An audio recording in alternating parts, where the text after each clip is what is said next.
యేసు ప్రభువు చెమట రక్తంగా ఎందుకు మారింది? దీని గురించి సైంటిస్టులేమంటున్నారో తెలుసా? సిలువ వేయబడటానికి ముందు రోజు రాత్రి గెత్సెమనే తోటలో యేసు తీవ్రమైన వేదనతో ప్రార్థిస్తుంటారు. తండ్రి, నీ చిత్తమైతే ఈ గిన్నె నా యొద్ద నుండి తొలగించు అని వేడుకుంటున్నప్పుడు ఆయన చెమట రక్తపు బిందువులుగా మారి నేలపై పడుతుంది. దీనిని వైద్య పరిభాషలో హెమటిడ్రోసిస్ అంటారు.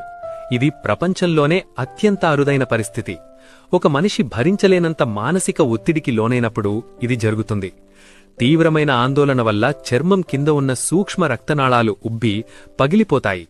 అప్పుడా రక్తం చెమట గ్రంథుల్లోకి చేరి బయటకు వచ్చేటప్పుడు చెమటతో కలిసి రక్తముగా కనిపిస్తుంది. అంటే మన పాప పరిహారం కోసం యేసుప్రభువు ఆ రాత్రి పడిన వేదన ఎంత భయంకరమైనదో ఈ రక్తపు చెమట మనకు సాక్ష్యంగా నిలుస్తుంది. మీకు ఈ ఇన్ఫర్మేషన్ నచ్చితే లైక్ చేయండి. Download ShareChat.